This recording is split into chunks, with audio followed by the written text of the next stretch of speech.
con nosotros la doctora Carolina Vargas Cárdenas. Ella es médica psiquiatra de nuestra clínica Servid y estará con nosotros el día de hoy. Bueno, ya tenemos 26 familias conectadas. Qué bueno que están con nosotros. Y recuerden que también en el chat tenemos nuestro formulario de asistencia, el link para que lo vayan diligenciando. Ese formulario es muy importante porque es la manera en que nosotros validamos cómo las familias interactúan en el proceso de rehabilitación, que recuerden que este es un proceso que va a la par, que no solamente dependerá de nuestra atención, del equipo humano y profesional que tiene Clínica Servid, sino que también será un apoyo muy importante de todas nuestras familias. Entonces, sin más preámbulos, pues a todos bienvenidos y bienvenidas. Y doctora Carolina, qué bueno que está con nosotros y bienvenida a nuestras sesiones académicas Servid. Bueno, Bueno, ahora sí, entonces la idea es que podamos hoy hablar del duelo. Entender el duelo, entonces, la palabra parte de dolus, que viene del griego. Esto nos hace o nos representa o nos habla de lo que es el dolor. ¿Qué es el duelo? Es una respuesta totalmente natural y emotiva que se presenta cuando se pierde a alguien o a algún ser querido. Cuando se habla de duelo es porque hay un momento, un episodio o una situación de separación y que esta separación o este estado afectivo va a ser de gran intensidad y va a generar una afectación multidimensional de la persona. ¿Qué quiere decir esto? Que se van a afectar varias áreas a nivel de la persona. Entonces, por ejemplo, se va a afectar a nivel emocional, a nivel cognitivo, a nivel funcional, su mecanismo familiar, su trabajo, sus estudios, va a generar una afectación de todo su entorno. Cuando hablamos de que el duelo, hablamos de que hay un duelo no complicado y de un duelo complicado. Por favor, la pasas.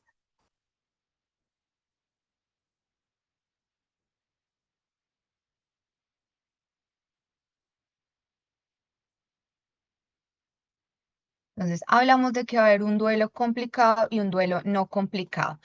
¿Qué ocurre? El duelo se puede presentar cuando hay la pérdida de una persona, de un familiar o de un amigo, y va a ser una respuesta totalmente normal ante la muerte de un ser querido. Usualmente son síntomas que son muy característicos y van a ser muy parecidos a lo que nosotros como psiquiatras hablaríamos de lo que es un trastorno depresivo mayor.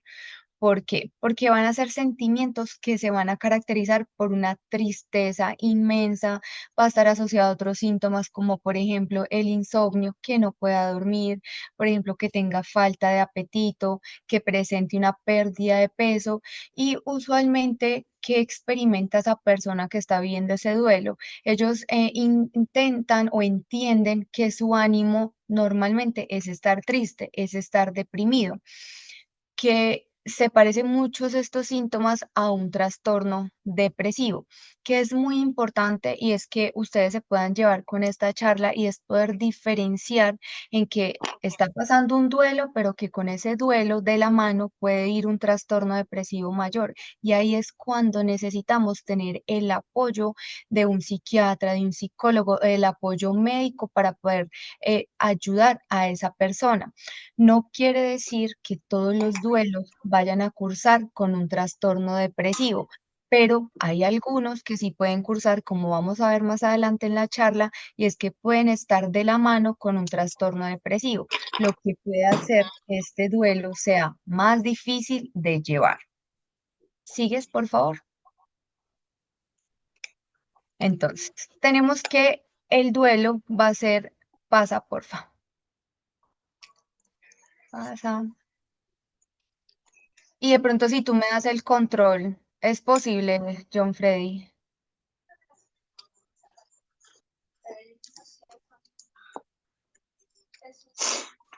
Dale, no importa, sigamos. Entonces, bueno, ¿qué tenemos que el duelo? El duelo es la respuesta a la muerte.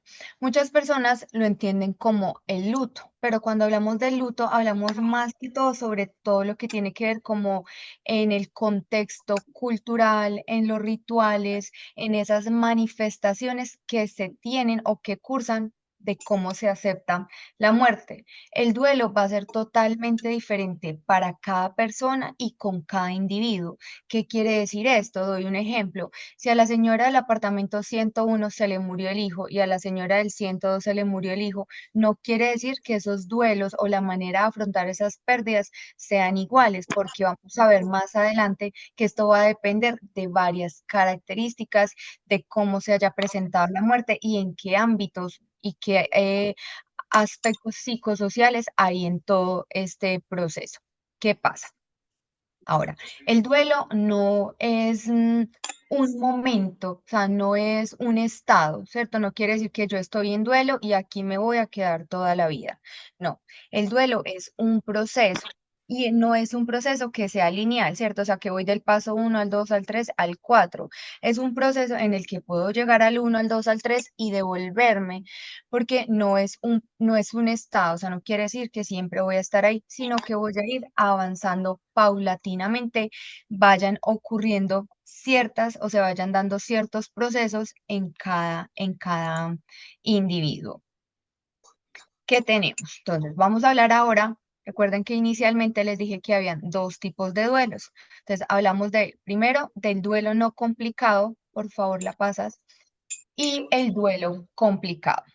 Cuando hablamos de un duelo no complicado, vamos a hablar de que inicialmente se va a caracterizar porque esa persona siente una angustia desbordante, hay una gran desesperación, una gran tristeza y todos estos sentimientos son de gran intensidad.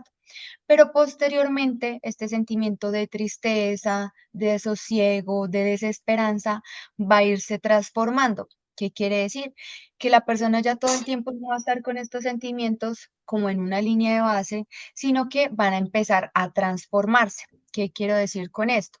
Que ya no va a ser la tristeza siempre, sino que vamos a tener, por ejemplo, como una montaña rusa. Van a tener oleadas o estallidos, como llamamos nosotros, en donde van a haber unos picos de esa tristeza y de esa angustia.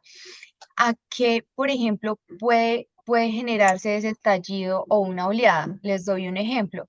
Salimos a caminar y pasamos por la cafetería donde el abuelito le gustaba tomarse el café. ¿Qué quiere decir eso? Que hubo algo o hubo una reacción, hubo un desencadenante que hiciera que se despertaran o se desbordaran nuevamente todos esos sentimientos. Pero como ustedes pueden ver en el ejemplo, es que yo estoy diciendo que ocurrió algo que hizo que se diera esa oleada o ese estallido. O sea, usualmente van a ser provocados, pueden ser por algún estímulo, como puede ser que no.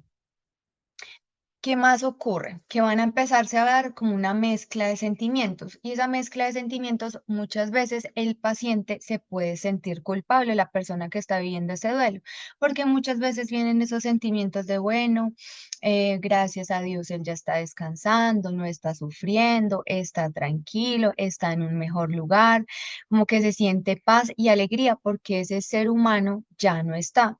Entonces, el hecho de que la persona que está viviendo el duelo sienta o viva estas emociones le van a generar algo de culpabilidad, tener esos movimientos, esos sentimientos positivos. Pero esto no quiere decir que esté mal hecho. Por el contrario, nos habla de que tener esa mezcla de sentimientos nos va a dar un buen pronóstico. ¿Qué nos dicen a grandes rasgos los estudios de las personas que han estudiado el proceso del duelo? Y dicen que las personas que están viviendo un duelo y hacia más o menos los 6 meses empiezan a sentir esos sentimientos positivos, nos quiere decir que están elaborando un buen duelo y que ese buen duelo o esos sentimientos positivos nos hace pensar en un futuro que ese duelo va a terminar en un buen proceso y no se va a convertir en algo que llamamos nosotros un duelo complicado. Quiere decir que está haciendo una buena aceptación del proceso y una resiliencia que nos va a permitir tener buenos resultados a largo plazo o en el futuro, que eso es lo que queremos en últimas cuando, cuando se termina o se culmina ese proceso del duelo. Por favor, la pasas.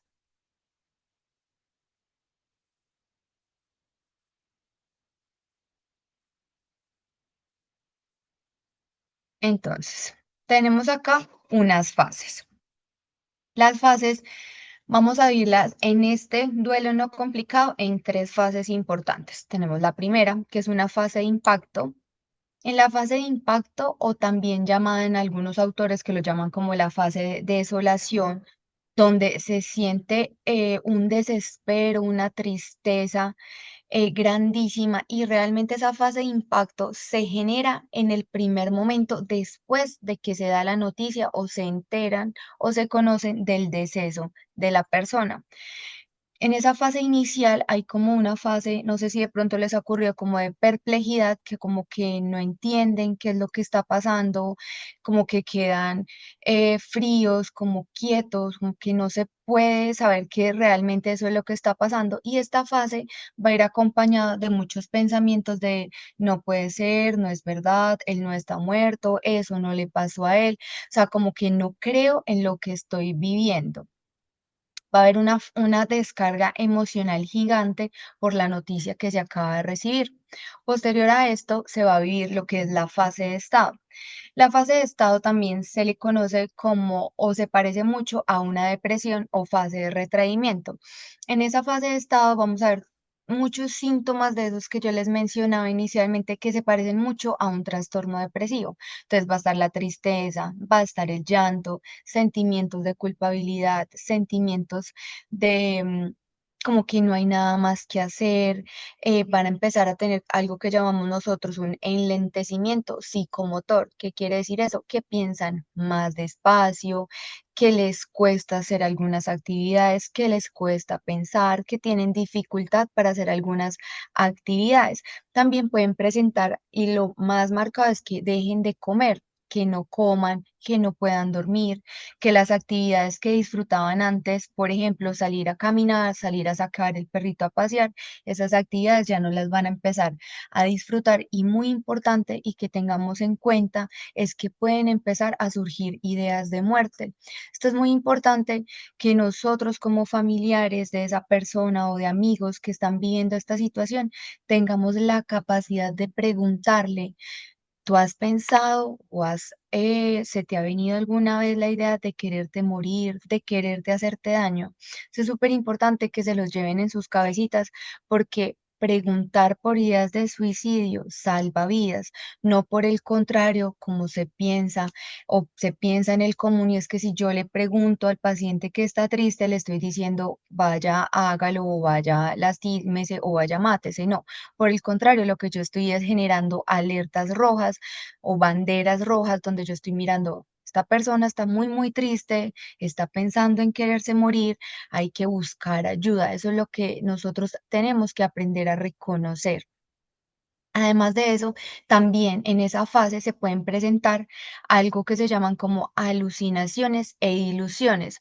Más adelante les voy a ampliar ese concepto, pero eso no quiere decir que la persona, como dicen folclóricamente, se está enloqueciendo. No, ya les voy a explicar. Y eso puede ser normal en una fase del duelo. Posteriormente vamos a ir a la fase de recuperación. En esa fase de recuperación también hablaríamos de lo que es la fase de curación, o una fase en la que la persona que está viviendo el duelo tiene la capacidad de aceptar que tuvo una pérdida, pero que puede volver a seguir con su vida sabiendo y dándole un lugar a esa persona fallecida en su vida, sin dar a entender que esta persona ya no hace parte, sino que hace parte de su vida, pero desde otra manera. ¿Sigues, por favor? ¿Qué tenemos ahora? Entonces, lo que yo les estaba mencionando ahorita. Entonces, también vamos a tener que en el duelo complicado se van a dar otros aspectos. Entonces, por ejemplo, acá la diapositiva nos dice duelo agudo, temprano, conexiones y alucinaciones. Tal vez, o ustedes probablemente les ha pasado o han escuchado que las personas cuando están viviendo un duelo le dicen: Yo vi a mi papá, yo lo vi, yo estoy segura que estaba en la iglesia, era igualito a él. O por ejemplo, yo sentí que él me tocó el hombro, yo lo escuché hablar, él me dijo algo, yo soñé con él. Y eso no quiere decir que esa persona esté, algo que nosotros decimos, que esté haciendo un episodio psicótico, y es que su pensamiento se desorganizó tanto que está viendo y escuchando cosas extrañas. ¿Qué ocurre? En ese duelo no complicado, que ocurre casi hasta los 12 meses después de que la persona fallece, la persona que está viviendo el duelo puede vivir esas experiencias sin que sean tachadas como algo anormal o que sean algo psicóticos. Entonces, probablemente ustedes lo han escuchado y esto puede pasar sin que se pase de lo extraño. También es muy importante saber que muchas de las personas van a mantener un sentido de conexión con algún objeto de esa persona fallecida. Por ejemplo, el anillo, la foto, el recuerdo, alguna posesión favorita que era muy importante para esa persona. Yo siempre les he dicho, y es que uno no le puede decir a la otra persona, no, tienes que botarlo, tienes que deshacerte, mira que esa foto te hace mal. No, la persona va a tener la capacidad en qué momento se va a poder deshacer de ese objeto, o en qué, o si lo puede conservar indefinidamente. Eso solo lo va a poder decidir la persona, porque es para ella ese objeto valioso. Entonces, muchas veces nosotros podemos pasar por egoístas y no poder entender que está viviendo el otro ese dolor, ¿cierto? Entonces, que esa persona tenga la capacidad de decir, en este momento lo voy a dejar de usar, o en este momento lo voy a regalar o a guardar, pero que esa persona tenga esa capacidad. ¿Qué nos dice? Realmente uno, el duelo no complicado no le da tratamiento, o sea, no le doy tratamiento farmacológico, no le doy tratamiento psicológico. Cuando un duelo no complicado, que es el que la mayoría, casi el 90% de la población tiene, no requiere manejo adicional, requiere la compañía, claro, de la familia, pero no tenemos que avanzar como a buscar otras estrategias. Cuando nosotros hablamos del duelo integrado, como la palabra lo dice, integrar nos va a hablar de que esa persona puede volver al bienestar. ¿Y qué es volver al bienestar? Es asimilar y poder entender que esa persona falleció, pero que esta persona que está viviendo el duelo es capaz de volver a la realidad de la vida. O sea, puede volver a sus actividades diarias, puede volver a ser mamá, puede volver a trabajar, puede volver a estudiar, y se va a integrar nuevamente a su vida psicosocial. Y ahora ya no va a estar permanentemente pensando solo en el muerto o en la persona fallecida. Y finalmente, cuando hablamos de la aceptación o de que ese duelo sea resolucionado, hablamos de que ese ser querido que ya no está hace parte de la vida de nosotros, pero pudiendo entender que falleció y que nosotros aceptamos y tomamos esa decisión. Listo. ¿Sigues, por favor? Ahora, súper importante. eh, Vamos a hablar de lo que es el duelo complicado, y es donde nosotros y nuestras familias y seres queridos debemos entender cuándo es que necesitamos ayuda. Entonces, miren, súper importante lo que yo les decía. Casi el 10% de las personas que sufren una pérdida de un ser querido, casi el 10% puede tener un duelo complicado. Cuando hablo de un duelo complicado, si somos estrictos, vamos a hablar de que un duelo complicado se genera de más de 12 meses después de que la persona falleció. ¿Qué ocurre? El problema es que hay una falla en la transición del duelo agudo al duelo integrado. Recuerdan que cuando hablamos en el pasado, anteriormente hablamos de que había un duelo agudo, y que ese duelo agudo después iba a pasar a ser un duelo integrado, donde yo tenía la capacidad de aceptar la pérdida del ser querido. ¿Qué ocurre? Esa transición no fue efectiva y no fue adecuada, lo que nos va a generar que se desarrolle un duelo complicado. ¿Qué ocurre en este duelo complicado? Es un, em, un cuadro clínico donde vamos a ver síntomas que se van a caracterizar, uno, porque se van a volver crónicos y dos, van a ser incapacitantes. ¿Qué quiere decir? Que para una persona que va a cursar con un duelo complicado, volver a su vida diaria no va a ser fácil y no va a poder retornar, no va a poder volver a retornar a su trabajo, no va a volver a retornar a su funcionamiento social, va a tener un deterioro supremamente marcado e importante para volver a asumir su rol, por ejemplo, en el trabajo, en la familia, pierde totalmente esa capacidad. Por eso tenemos en la diapositiva que es crónico e incapacitante. Los síntomas con los que cursa una persona que tiene un duelo complicado se caracterizan porque todo el tiempo van a ser emociones totalmente dolorosas, siempre van a ser intensas y siempre va a ser ese deseo añorando el difunto o la persona que se fue. Todos esos pensamientos van, todos los pensamientos, o sea, hablamos de que van a cursar con algo que se llama rumiación del pensamiento. ¿Eso qué quiere decir? Que todo el tiempo está pensando en lo que pasó, en por qué se murió, él debería estar acá. Estoy dándoles ejemplos de lo que pasa cuando ese duelo no es bien realizado. Entonces, los pensamientos de estas personas que cursan con un duelo complicado, entonces, ¿por qué se fue? ¿Por qué no está acá? Todo el tiempo son pensamientos angustiosos y que le van a generar muchísimo malestar y van a estar relacionados con la muerte. También se puede caracterizar porque van a tratar de evitar. Entonces, ¿qué puede pasar? También pueden algunas personas cursar con que, les doy un ejemplo, entonces, por ejemplo, la mamá perdió a su hijo y en una fecha importante van a celebrar una reunión y la mamá va a seguir colocando el plato de la mesa del hijo que falleció. O, por ejemplo, va a seguir lavando la ropa del hijo que falleció, va a seguir ordenando la habitación. Entonces, esto lo conocemos como conductas desadaptativas. ¿Qué es una conducta desadaptativa? Que no va a estar de acuerdo a lo que moralmente o socialmente estaría aceptado. Entonces, como les decía, servir el plato de la comida, volver a organizar sus pertenencias, o por ejemplo, también tratar de evitar todo lo que tenga que ver con el difunto. Entonces, por ejemplo, no pasa por el lado donde fue el accidente, no habla de ese evento, trata de hacer como si eso no hubiera pasado. ¿Por qué es tan importante que tengamos en cuenta cuando una persona está cursando con un duelo complicado?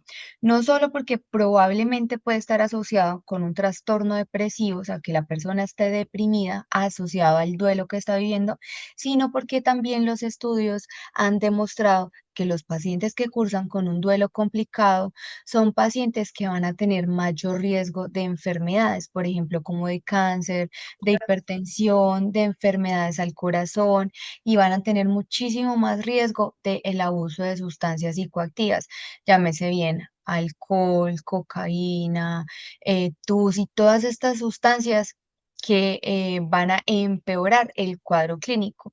Asociado a esto, las personas que tienen un duelo complicado tienen tendencias suicidas más altas que las personas que cursan con un duelo no complicado. Por eso es que tenemos que tener muy pendientes todas estas alarmas. También que se ha visto y que nos dicen los estudios, que en los cónyuges, cuando se muere el esposo o la esposa y son pacientes mayores de 50 años, el duelo en estas personas es muchísimo más difícil, más complicado y casi el 57% de las personas cursan con un duelo complicado. Yo sé que probablemente alguna vez han escuchado de que, ay, un viejito nunca se va a matar. Sí, nuestras personas de tercera edad sí lo hacen, lo intentan. Entonces, siempre tenemos que estar súper pendientes de todos estos síntomas y estos signos que nos hagan prender las alarmas. Por favor, ¿continúas? Tal vez de pronto también han escuchado de algo que se llama el duelo anticipatorio. ¿Qué hace referencia el duelo anticipatorio? como dice la palabra, nos estamos anticipando a algo que no ha ocurrido. Entonces, ejemplo, tenemos un familiar que está muy enfermito, le dieron un diagnóstico de una enfermedad terminal, por ejemplo, un cáncer, y entonces siempre está en ese momento latente de que esa persona va a fallecer, no sabemos cuándo o cuánto tiempo le falte, pero el hecho de empezar a hacer un duelo anticipatorio, perdón, o sea, de anticiparme a la muerte y de lo que va a conllevar esto, o de estarnos preparando para la muerte, va a aumentar el sufrimiento de esa persona que va a hacer un duelo, porque va a empezar a hacer los síntomas similares a un duelo sin la necesidad de que la persona haya fallecido. Entonces, realmente hacer un duelo anticipatorio no es una buena idea, no es... muchas veces uno escucha, es que debes irte acostumbrando que él se va a morir o que no va a estar, hay que irse preparando, ¿cierto? Esta preparación realmente, como lo dicen las personas, no es algo que sea efectivamente bueno para la carga emocional y para la salud mental de nosotros. ¿Por qué? Porque va a aumentar el sufrimiento en el paciente. Continúa, por favor. Hasta luego.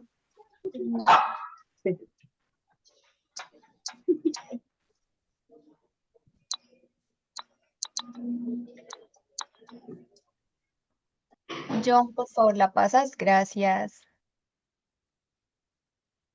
Entonces, ¿qué tenemos ahora de lo que les he hablado durante la charla? Y es que no podemos olvidar que un paciente que esté en duelo pueda tener un episodio depresivo mayor. Cuando nosotros hablamos de un episodio depresivo, estamos hablando de todos esos síntomas relacionados con un cuadro depresivo, como les he mencionado anteriormente. Entonces, la tristeza, el llanto, que es importante que nosotros podamos diferenciar acá. Cuando estamos viviendo un duelo, recuerdan que yo les mencioné que la persona va a llegar un momento en que va a tener unos síntomas positivos y unos síntomas negativos, que esos síntomas positivos y negativos va a ser en un momento, van a estar aumentando, va a aumentar esos síntomas positivos y van a disminuir esos síntomas negativos y va a empezar a tener mayor funcionalidad de su vida, o sea, va a poder volver a ser la persona que era antes de que presentara esa pérdida. ¿Qué ocurre en un paciente que tiene una depresión y un duelo? Realmente esos síntomas de los que hablábamos, que van a aumentar los síntomas positivos y van a disminuir los negativos, eso no va a ocurrir. Entonces la persona va a persistir la mayoría del tiempo y va a ser un estado continuo de tristeza, de llanto, de ideas de culpabilidad, de ideas de minusvalía, va a estar irritable, el insomnio va a persistir, se va a sentir cansado, no quiere hacer nada, no disfruta nada de la vida. Y súper importante, que ahí es la diferencia, es que la funcionalidad se va a ver comprometida. ¿Qué quiere decir? Que esa persona ya no va a retornar al trabajo, no va a retornar a su vida laboral o no va a retornar al estudio. Entonces, esto es lo que realmente nos va a permitir diferenciar unos síntomas depresivos que están asociados al duelo y un duelo en curso normal. Es muy difícil, créame que para nosotros es muy difícil también poder diferenciar que una persona esté cursando con un duelo y que esté cursando con un trastorno depresivo, porque los síntomas, como ustedes pueden ver, se solapan mucho, o sea, se parecen muchísimo, pero por eso hay que estar, de pronto, ustedes no tienen por qué saberlo, no tienen por qué tener el conocimiento, ahí está deprimida o está en duelo o qué, pero sí tener claro cuáles son esos signos y síntomas de alarma por los cuales ustedes deben buscar ayuda. ¿Pasas, por favor?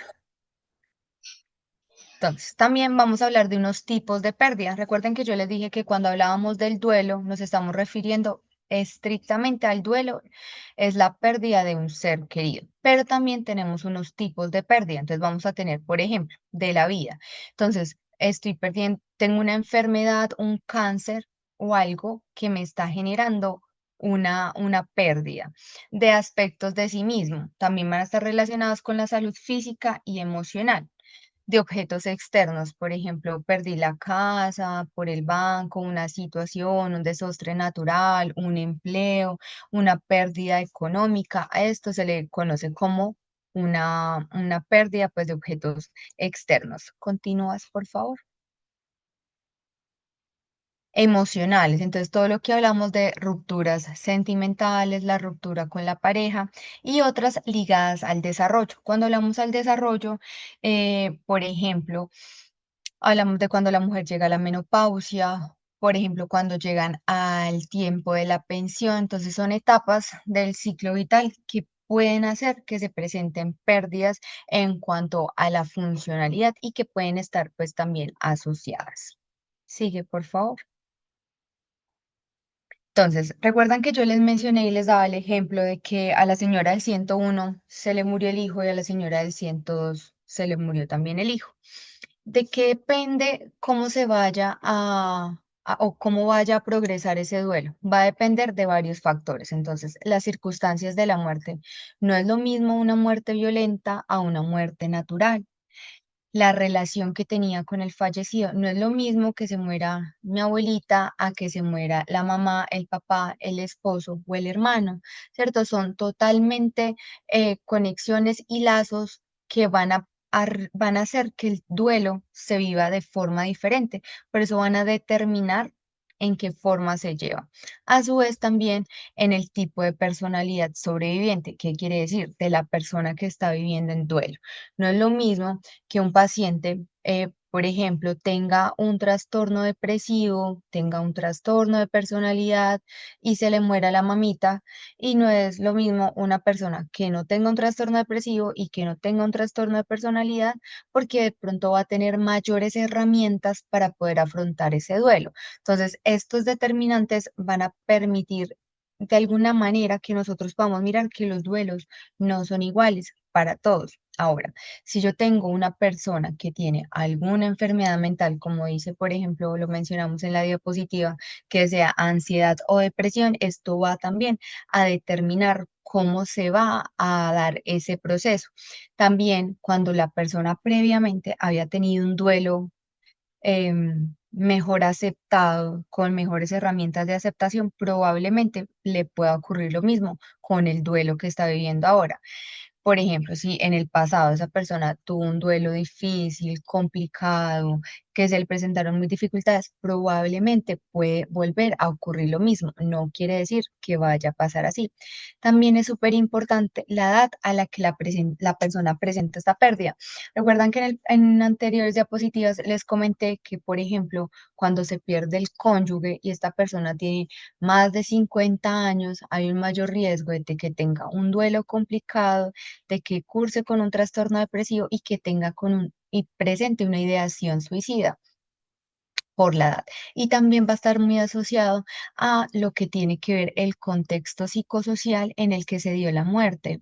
Por ejemplo, el conflicto armado, la pobreza, en todos los ámbitos socioeconómicos en los que se va a presentar cada uno de los duelos. Va a ser totalmente diferentes y va a hacer que sean determinantes importantes. Ahora, ¿puedes seguir, por favor? Yo les había hablado inicialmente de unas fases del duelo, que solo eran tres, pero también, además de eso, tenemos otras fases. Y van a ser esas fases del duelo donde yo les decía que no iba a ser lineal, que no iba a ser como una línea recta. En la diapositiva aparecen mencionadas cinco. Entonces, la primera etapa, o la primera fase la conocemos como la negación. En esa negación es la incredulidad, la confusión, el proceso de que esa persona no ha fallecido y el anhelo de volver a querer ver a ese ser querido. La segunda fase va a ser la rabia. Va a tener rabia, por ejemplo, con Dios, consigo mismo, va a tener rabia con el fallecido, va a tener rabia por no poder cambiar la situación de lo sucedido y va a generar una dificultad para poder avanzar en el proceso, ese sentimiento de rabia.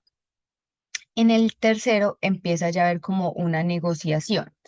Entonces, por ejemplo, bueno, yo acepto, digamos, que la persona tuviera alguna creencia, bueno, yo acepto que esto haya ocurrido porque fue tu voluntad, estaba sufriendo, varias razones que me puedan permitir a mí entender y negociar el sentimiento de pérdida con lo que estoy viviendo en este momento.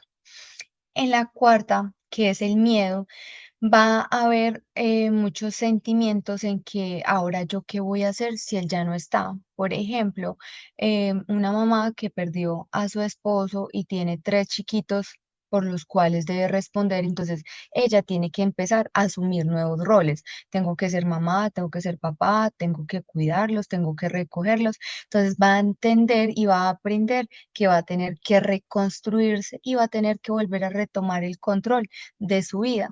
En esa etapa de miedo también empieza a haber menos angustia, porque empieza a haber un panorama diferente. En el quinto paso también vamos a hablar, y en el último que es que hablamos es de la aceptación. Entonces, la persona que está viviendo ese duelo ya no está todo el tiempo pensando en la persona fallecida, sino que va a empezar a centrarse más en sí mismo y va a empezar a volver a reconstruir su vida y a tomar el control de todo lo que ha dejado atrás. Entonces, les recalco, no es un proceso lineal, no quiere decir que yo del 1, 2, 3, 4 llego al 5. No, yo puedo del 3 devolverme al 1 otra vez y decir, no, no está muerto, nada de esto ha pasado, él no se murió, él está vivo. Pero también puede ser que haya una persona que no tenga necesidad de devolverse, como hay otros que pueden presentar altibajos. ¿Qué nos dicen los estudios? Que cuando una persona llega a la fase del duelo, a la quinta, que es la aceptación, ya no se regresa a etapas previas. ¿Sigues, por favor?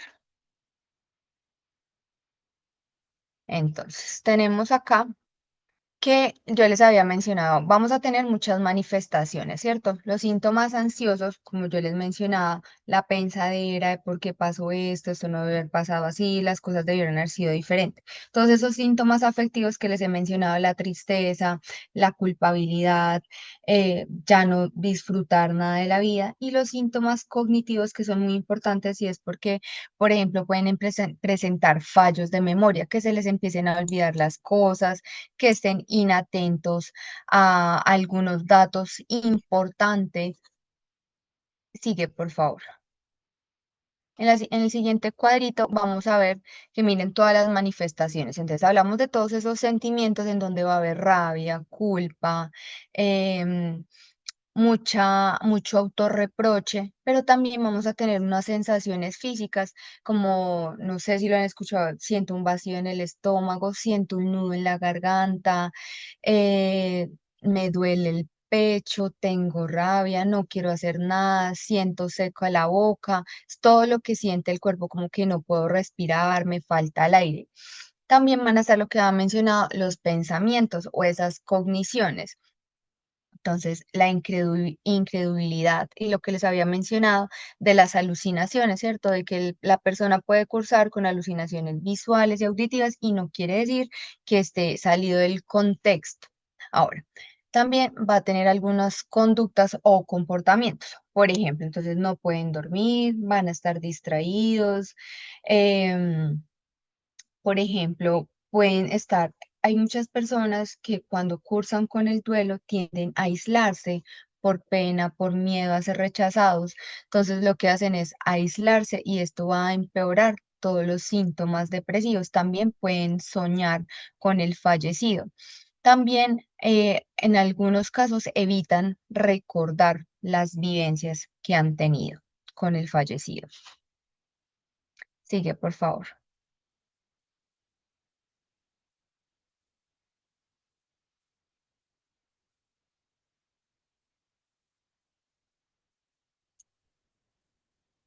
No sé Entonces, si es el internet, no sé qué se demora para pasar. en la siguiente vamos a empezar a hablar como de todo lo que tenemos nosotros para poder afrontar ese duelo. Como yo les dije y les he dicho en la charla, el proceso es individual, aceptar la muerte, aceptar el duelo, cada uno lo hace de manera diferente, pero es importante que hay que vivir las emociones, hay que vivir ese dolor, esa pérdida y poder tener empatía por esa persona que está viviendo ese duelo. También es importante que podamos aprender que hay que afrontar la ausencia de esa persona, hay que afrontar que esa persona ya no está y también resignificar la relación con la persona fallecida. No quiere decir que a pesar de que no está o de que ya falta o de que ya falleció, no quiere decir que esa relación se haya terminado o se haya acabado. Muchas veces le dicen a uno, no, es que eso es cuestión de tiempo. Con el tiempo se le va a pasar la tristeza, con el tiempo va a estar menos triste. Lo que les digo, el proceso es individual, es de cada uno. Sigue, por favor. Entonces, ¿qué hacer en una situación de duelo? Esto es súper importante. Lo que estamos haciendo acá primero es informarnos, ¿cierto? Tener la información, cuidarse. Cuidarse quiere decir dormir bien, comer bien, alimentarse, hacer deporte, porque estamos viviendo un duelo, pero también necesitamos cuidarnos, permitir que las demás personas nos ayuden. Pedir ayuda no está mal, decir me siento mal, estoy triste, se me han pasado malas ideas por la cabeza, hacerlo saber y si no soy capaz de expresarlo y yo estoy en la capacidad de poder ver que esa persona está pasando por un momento difícil, yo podérselo preguntar. En Medellín existe en la Fundación San Vicente la unidad de duelo. En la funeraria San Vicente. Si a alguno de pronto le interesa, hay grupos de apoyo y son grupos de apoyo que también están muy enfocados a la pérdida o al duelo que hayan vivido, esposos, hijos. Hay grupos de apoyo que les pueden servir para que busquemos ayudas de profesionales que nos puedan orientar en el momento que se necesite la ayuda. Eso es súper importante.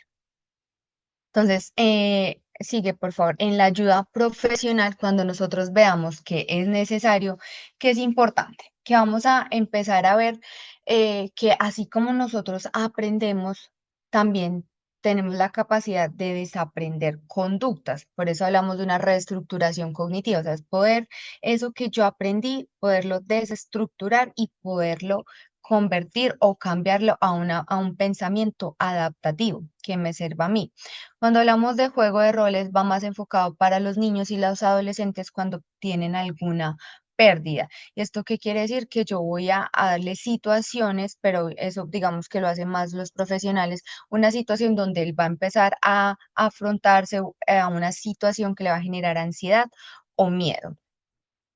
Importante que fomentemos el autocontrol, tener la capacidad de tomar decisiones y poder reintegrar a la vida normal, a la rutina, a bañarse, a vestirse, a pararse de la cama, a salir a hacer sus obligaciones.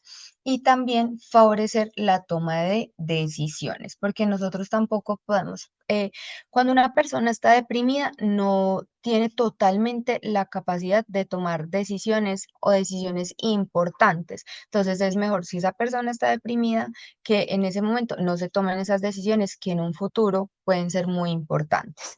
Sigue, por favor. Entonces, ¿qué es importante?